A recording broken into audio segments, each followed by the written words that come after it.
Asosiasi Provinsi PSSI Sumatera Selatan memandang perlu adanya pembinaan sepak bola mulai dari akar rumput. Asprof PSSI Sumsel menilai untuk melahirkan pesepak bola handal, pembinaan harus dimulai dari usia dini. Untuk itu, tahun ini Asprof PSSI Sumsel meminta seluruh asosiasi kabupaten kota untuk mendata berapa banyak jumlah sekolah sepak bola yang ada di Sumatera Selatan. Asprof PSSI Sumsel berencana menggulirkan kompetisi antar SSB yang ada di kabupaten kota.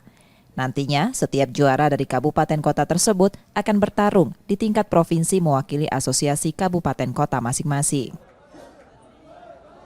Kita inventarisir dulu dari askap-askot ada berapa di masing-masingnya kabupaten kota itu yang punya SB yang sudah terdaftar di askot-askotnya masing-masing.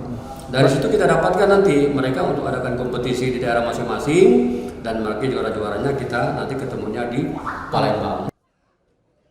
Pendataan jumlah SSB yang ada di setiap askot dan askap ini akan dilakukan setelah Asprof PSSI Sumsel menggelar rapat bersama dengan Esko dan komite dalam waktu dekat. Nur Muhammad, Kompas TV, Palembang, Sumatera Selatan.